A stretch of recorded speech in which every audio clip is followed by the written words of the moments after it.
Hi tears, welcome back. எல்லாரும் எப்படி இருக்கீங்க? நல்லா இருக்கீங்களா? இந்த மாதிரி நீங்கள் பப்படம் மிக்ஸி ஜாரில் போட்டு ஒரு சுற்றி சுற்றி எடுத்து பார்த்துருக்கீங்களா? இல்லைன்னா இந்த வீடியோ கொஞ்சம் ஃபுல்லாக ஸ்கிப் பண்ணாமல் பாருங்கள். ரொம்பவே யூஸ்ஃபுல்லான கொஞ்சம் டிப்ஸை தான் நான் ஆட் பண்ணியிருக்கேன்.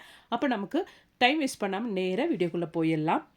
நமக்கு நம்மளோடது முதல் டிப்பு பார்த்துடலாங்க. அதுக்காக வேண்டிட்டு நம்ம யூஸ் பண்ணதுக்கு அப்புறமேட்டு அந்த லெமனோட தொலி நான் இந்த மாதிரி ஃப்ரீசரில் எடுத்து வச்சுக்குவேங்க. அது வெளியில் எடுத்து வச்சுட்டு அதுக்கப்புறமேட்டு இந்த ஒரு லெமன் தொலியை வச்சு நம்ம என்ன பண்ண போறோம் அப்படின்றது பார்த்துடலாங்க. அதுக்காக வேண்டிட்டு நம்ம எடுத்து வச்ச இந்த மாதிரி லெமன் தொலியெல்லாம் நம்ம இந்த மாதிரி ஒரு பாத்திரத்துக்கு மாற்றிடலாங்க. பாருங்க, இந்த மாதிரி ஒரு பாத்திரத்துக்கு நான் போட்டு விட்டுருக்கேன். அதுக்கப்புறமேட்டு தேவையான அளவுக்கு தண்ணி ஊற்றிக்கோங்க. நான் ஒரு கிளாஸ் அளவுக்கு தண்ணி ஊற்றியிருக்கேங்க. பாருங்க, இந்த அளவுக்கு தண்ணி ஊற்றியிருக்கேன். அதுக்கப்புறமேட்டு நம்ம நல்லா ஒன்று கொதிக்க வச்சிடலாங்க. அந்த லெமனோட எசன்ஸ் எல்லாம் வெளியில் இறங்குற அளவுக்கு நல்லா ஒன்று கொதிக்க வச்சு எடுத்துடலாம். பாருங்க, இந்த அளவுக்கு ஒரு 10 நிமிஷம் அளவுக்காவது நீங்கள் கொதிக்க வச்சுக்கோங்க. அப்போ அந்த லெமனோட அந்த பேலன்ஸாக இருக்கிறது எல்லாம் நமக்கு அந்த தண்ணியில் கிடச்சிருங்க. அதுக்காக வேண்டிட்டு நல்ல பெரிய கிளாஸில் தான் நான் ஒரு கிளாஸ் தண்ணி எடுத்திருக்கேன்.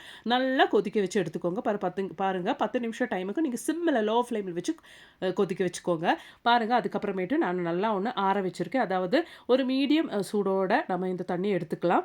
இப்போ நம்ம இதுக்கப்புறமேட்டு இந்த வேக வச்ச லெமனும் நம்ம வேஸ்ட் பண்ணுறது கிடையாது. இந்த வேக வச்ச லெமன் வச்சும் நம்ம ரொம்பவே பயனுள்ள டிப்புங்க பார்க்க போகிறோம். அதுக்கு முன்னாடி நம்ம இந்த லெமன் கொதிச்ச தண்ணி நம்ம ஒரு பாத்திரத்துக்கு ஒன்று ட்ரான்ஸ்ஃபர் பண்ணி எடுத்துடலாங்க. பாருங்கள், இந்த மாதிரி நம்ம ட்ரான்ஸ்ஃபர் பண்ணி எடுத்துடலாம். கொதிச்ச லெமன் தண்ணியெல்லாம் நான் இந்த மாதிரி ஒரு பாத்திரத்துக்கு மாற்றி எடுத்துட்டேங்க. அதுக்கப்புறமேட்டு நம்ம என்ன பண்ண போகிறோன்றதை பார்த்துடலாங்க. பாருங்கள், இந்த மாதிரி நான் ஒரு ஹேண்ட் வாஷ் தான் எடுத்திருக்கேன். 99% நமக்கு பாக்டீரியாஸ் அண்ட் வைரஸ் எல்லாம் நமக்கு இது ப்ரிவெண்ட் பண்ணுற மாதிரி ஒரு ரொம்பவே பயனுள்ள ஒரு சொல்யூஷன் தான் இது. அந்த சொல்யூஷன், அந்த ஹேண்ட் வாஷ் தான் நான் இந்த ஒரு சொல்யூஷனுக்கு இந்த ஒரு லெமன் நம்ம ரெடி பண்ண லெமன் வாட்டரில் நம்ம ஊற்ற போகிறோம்.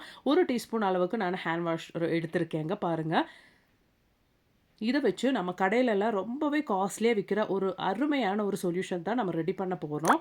நல்லா மிக்ஸ் பண்ணி விட்டுக்கோங்க. நம்ம எடுத்துருக்கிற இந்த ஒரு லெமன் வாட்டர் நல்லா சூடாகவே இருக்கிறதுனாலவே நமக்கு ஈஸியாகவே அந்த ஒரு ஹேண்ட் வாஷ் நமக்கு அந்த லெமன் தண்ணியில் மிக்ஸ் ஆயிருங்க. பாருங்கள், கொஞ்சம் ஹேண்ட் வாஷ் தான் நம்ம எடுத்திருக்கோம். பட் இருந்தாலுமே நல்லாவே நமக்கு நல்ல நுரையோடு வருங்க.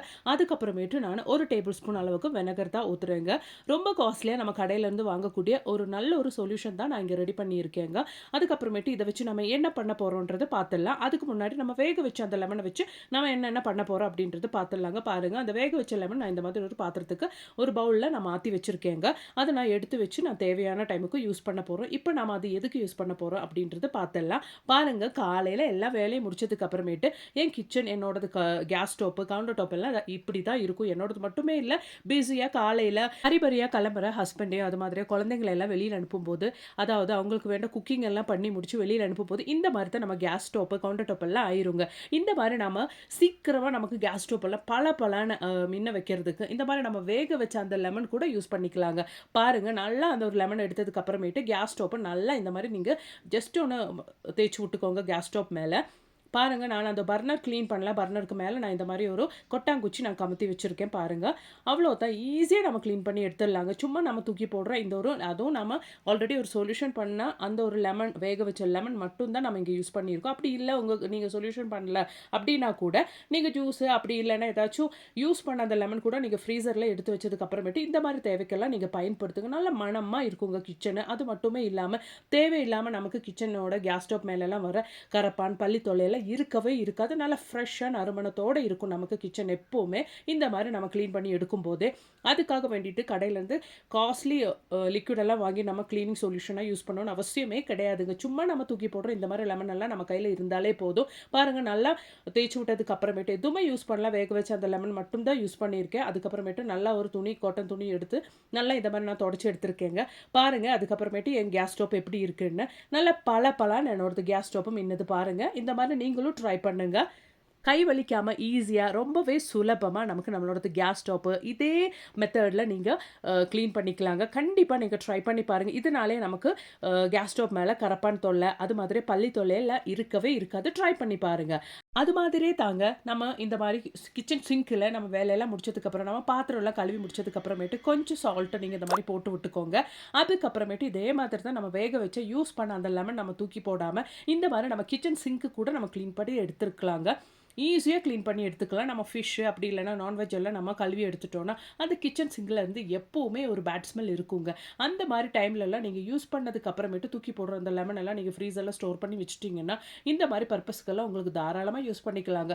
நல்ல மணமா இருக்கும் உங்களுக்கு உங்க கிச்சன் சிங்க்கெல்லாம். கண்டிப்பா நீங்க ட்ரை பண்ணி பாருங்க. இதுக்கு மேல நீங்க இந்த மாரி நம்ம ஜூஸு அப்படி இல்லைனா குக்கிங் பர்ப்பஸ்க்கெல்லாம் யூஸ் பண்ணதுக்கு அப்புறமேட்டு லெமன் தொலி இதுக்கு மேல தூக்கி போட மாட்டீங்கன்னு நெனைக்கிறேன். கண்டிப்பா இந்த டிப் எல்லாம் நீங்க ட்ரை பண்ணி பாருங்க. இந்த டிப்ஸ் எல்லாம் உங்களுக்கு ரொம்ப பயனுள்ளதாக இருந்துச்சுன்னு தோணுச்சுன்னா, மறக்காம ஒண்ணு லைக் பண்ணுங்க ஃப்ரெண்ட்ஸ். பாருங்க, நான் நல்லா தேய்ச்சு எடுத்துட்டேன். எவ்வளோ ஆயில் ஸ்டெயின் அப்படி இல்லைனா பேட் ஸ்மெல்லாம் நமக்கு கிச்சன் சிங்க்ல இருந்து வந்துருந்துச்சுன்னா, கண்டிப்பா இந்த ஒரு டிப் நீங்க ட்ரை பண்ணி பாருங்க.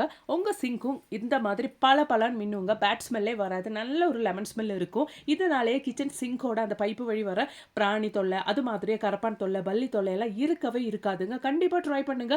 புடிச்சிருந்தா உங்க ஃப்ரெண்ட்ஸ் அண்ட் ஃபேமிலி கூட ஷேர் பண்ணுங்க ஃப்ரெண்ட்ஸ். இப்ப நீ நமக்கு நம்மளோட அடுத்த டிப் ஒண்ணு பார்த்துடலாம். டிப்ல ஒரு அருமையான ஈஸியா குயிக்கா நமக்கு செய்யக்கூடிய ஒரு ஒரு ஒரு குக்கிங் டிப் தான் நான் உங்க கூட ஷேர் பண்ண போறேன். அதுக்காக வேண்டிட்டு கோகனட் ஆயில் 1 டீஸ்பூன் அளவுக்கு ஊத்துனதுக்கு அப்புறமேட்டு ஒரு 1/2 டீஸ்பூன் அளவுக்கு உளுந்து போட்டிருக்கேன்.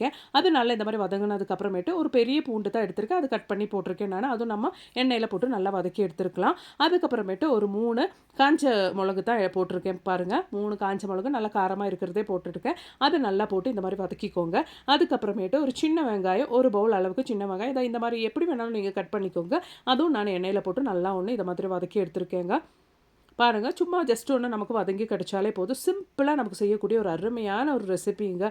பாருங்க, ஒரு கைப்பிடி அளவுக்கு கருவேப்பிலை கூட நான் இந்த டைம்ல போடுறேன். நல்லா வதக்கி எடுத்துக்கோங்க. சிம்பிளா நீங்க செய்யக்கூடிய ஒரு அருமையான ரெசிபிங்க. நீங்க செஞ்சு ஒரு டைம் செஞ்சு சாப்பிட்டீங்கன்னா, அவ்வளோ உங்களுக்கு பிடிச்சு போயிரும். தேவையான அளவுக்கு உப்பு நான் இந்த டைம்லயே போட்டிருக்கேங்க. திடீர்னு நமக்கு சாப்பிட்றதுக்கு எதுவுமே தொட்டுக்கிறதுக்கு இல்ல, அப்படி இல்லைன்னா காய்கறி நம்ம வீட்ல திடீர்னு நமக்கு இல்ல அப்படின்ற பட்சத்துலலாம் ஈஸியா, இல்ல நமக்கு ஏதாச்சும் குக் பண்றதுக்கு சங்கடமா இருக்கு அப்படின்னு தோன்ற டைம்லலாம் ஈஸியா டேஸ்ட்டா சாப்பிடக்கூடிய ஒரு அருமையான ரெசிபிங்க. கண்டிப்பா ட்ரை பண்ணுங்க. அவ்வளோதான், நானு வதக்கி எடுத்ததெல்லாம் நல்லா ஆறி வந்துருச்சு. அதுக்கப்புறமேட்டு நம்ம மிக்ஸி ஜார்ல போட்டு நல்லா கிரைண்ட் பண்ணி எடுத்துடலாங்க. அப்ப நம்ம ரெடி பண்ண இந்த ஆனியன், அது மாதிரியே மிளகு இதெல்லாம் இந்த மாதிரி மிக்ஸி ஜாருக்கு ட்ரான்ஸ்ஃபர் பண்றேங்க. நல்லா ஆறுனதுக்கு அப்புறமேட்டு நீங்க மிக்ஸி ஜாருக்கு மாத்துங்க. பாருங்க, அவ்வளோதான். இதுக்கப்புறமேட்டு தான் நம்ம மெயின் இன்கிரீடியன்ட் நம்ம ஆட் பண்ண போறோம். பாருங்க, அப்பளம் தான் நான் போட போறேங்க. பொரிச்ச அப்பளம் தான் நான் போட போறேன். பாருங்க, நான் 3 அப்பளம் இங்கே எடுத்திருக்கேங்க. அதை நல்லா கட் பண்ணிட்டு நான் அது கூட மிக்ஸி ஜார்ல போட்டு விடுறேங்க. நல்ல டேஸ்ட்டான ஒரு ரெசிபிங்க. நம்ம சாதாரணமா அப்பளம்லாம் பொரிச்சு சாப்பாடு கூட சேர்த்து சாப்பிடுவோம். ஆனா இந்த மாரி நீங்க சாப்பிட்டுருக்கவே மாட்டீங்கன்னு நான் நினைக்கிறேன். யாராச்சும் இந்த மாரி செய்வீங்கன்னா கண்டிப்பா கமெண்ட்ல போட்டு தெரியவைங்க. நல்ல டேஸ்ட்டான ஒரு ரெசிபிங்க. காலையில தோசை, அது மாதிரியே நீங்க இட்லி எல்லாம் செய்யும்போது இந்த ஒரு ரெசிபி நீங்க ட்ரை பண்ணி பாருங்க. ஜஸ்ட் ஒண்ணு கிரஷ் பண்ணி எடுத்துக்கோங்க. அவ்ளோ டேஸ்ட்டா இருக்கும் சாப்பிடுறதுக்கு. சட்னி தோசை கூட, சப்பாத்தி கூட, இட்லி கூட எல்லாம் ரொம்ப நல்ல காம்பினேஷனா இருக்கும். நல்லா ஒயிட் ரைஸ் கூட கூட அருமையான ஒரு காம்பினேஷனுங்க. கண்டிப்பா ட்ரை பண்ணுங்க. புடிச்சிருந்தா லைக் பண்ணுங்க. பாருங்க, நான் ஒரு ஃப்ளோர் கிளீனர் தான் உங்களுக்கு காமிக்கிறேன். இதில நெறைய ஆட் பண்ணியிருக்கிறது லெமன் தான். இது நம்ம வீட்லயே ஈஸியா சுலபமா நம்ம சும்மா தூக்கி போடுற லெமன் வச்சு நான் செஞ்சிருக்கேன். ஆல்ரெடி நான் உங்களுக்கு காமிச்சிருக்கேன். இப்போ நாம அத வச்சு என்னென்ன பண்ண போறோம்ன்றது கூட நம்ம பார்த்துடலாங்க. பாருங்க, ஆல்ரெடி நம்ம ரெடி பண்ணி வச்ச சொல்யூஷன் வச்சு நம்ம என்னென்ன பண்ண போறோம்ன்னு பார்த்துடலாம்.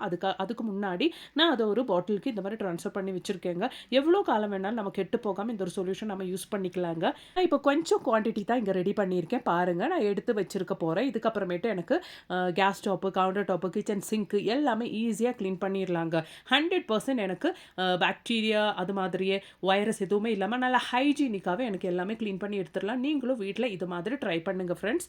அப்போ அதுக்கப்புறமேட்டு நம்ம இந்த சொல்யூஷன் வச்சு நம்ம ஃப்ளோர் ஒன்று க்ளீன் பண்ணி எடுத்துடலாங்க. அதுக்காக வேண்டிட்டு இந்த மாதிரி தர துடைக்கிற தண்ணியில் கொஞ்சம் நம்ம ரெடி பண்ண அந்த ஒரு சொல்யூஷன் போட்டிருக்கேன். நான் 2 டேபிள் ஸ்பூன் அளவுக்கு மட்டுமே தான் அந்த ஒரு அளவுக்கு தண்ணியில் அந்த சொல்யூஷன் ஆட் பண்ணியிருக்கேன். அதுக்கப்புறமேட்டு நம்ம இந்த ஒரு தண்ணியை வச்சு நம்ம ஃப்ளோரெல்லாம் க்ளீன் பண்ணி எடுத்துடலாங்க. இதனாலே நமக்கு நம்ம ஃப்ளோரெல்லாம் ஹைஜீனிக்காகவே இருக்கும். குழந்தைங்களாம் இருக்கிற வீட்டில் இந்த மாதிரி சொல்யூஷன் நீங்கள் வீட்டிலே ரெடி பண்ணதுக்கு அப்புறமேட்டு இந்த மாதிரி நீங்கள் வீடோட எல்லா பகுதியும் க்ளீன் பண்ணி எடுத்துட்டிங்கன்னா ரொம்பவே சேஃபாக இருக்கும். கண்ட கண்ட நோயெல்லாம் வராமல் உங்களுக்கு தடுக்கிறதுக்கு ஈஸியாகவே இருக்கும். கண்டிப்பாக ட்ரை பண்ணுங்கள். அது மாதிரியே கரப்பான் தொல்லை, பள்ளி தொல்லையெல்லாம் இருக்கவே இருக்காதுங்க. கண்டிப்பாக ட்ரை பண்ணுங்க. அது மட்டுமே இல்லைங்க, நம்ம இந்த மாதிரி ரெடி பண்ண இந்த ஒரு சொல்யூஷன் நமக்கு நிறைய யூசஸ் இருக்குது. அதில் இன்னொரு மெயினான யூஸ் தாங்க, நம்ம பாத்ரூமில் எல்லாருக்கும் இருக்கிற ஒரு பிரச்சனை தான். எவ்வளோ தான் வாஷ் பண்ணாலும் அந்த பாத்ரூம் டைலுக்கு இடையில இருக்கிற அந்த ஒரு புழு தொல்லை, எவ்வளோ தான் நீங்க கழுவி எடுத்தாலும் அந்த ஒரு புழு தொல்லை இருந்துட்டே இருக்கும். கண்டிப்பா இந்த ஒரு சொல்யூஷன் வச்சுட்டு நீங்க பிரஷ் பண்ணி எடுத்து பாருங்க. அதுக்கப்புறமேட்டு அந்த தொல்லவே உங்களுக்கு இருக்கவே இருக்காது. மாசத்துல ஒரு டைம் ஆவது இந்த ஒரு சொல்யூஷன் நீங்க யூஸ் பண்ணதுக்கு அப்புறமேட்டு நீங்களே பாருங்க. உங்களுக்கே அது தெரியும். நான் இந்த சொல்யூஷன் யூஸ் பண்ணி என்னோடது டாய்லெட் எல்லாம், பாத்ரூம் டைல் எல்லாம் நான் வாஷ் பண்ணதுக்கு அப்புறமேட்டு எனக்கு அந்த தொல்லையே இல்லங்க. கண்டிப்பா நீங்களும் ட்ரை பண்ணி பாருங்க. இன்னைக்கு நான் என் வீடியோல ஆட் பண்ணியிருந்த டிப்ஸ் எல்லாம் உங்களுக்கு ரொம்பவே யூஸ்ஃபுல்லா இருந்திருக்கும்னு நெனைக்கிறேன். கண்டிப்பா நீங்களும் ட்ரை பண்ணுங்க ஃப்ரெண்ட்ஸ். உங்க ஃப்ரெண்ட்ஸ் அண்ட் ஃபேமிலி கூட ஷேர் பண்ணுங்க. வீடியோ புடிச்சிருந்தா மறக்காம லைக் கூட பண்ணுங்க ஃப்ரெண்ட்ஸ். தேங்க்ஸ் ஃபார் வாட்சிங்.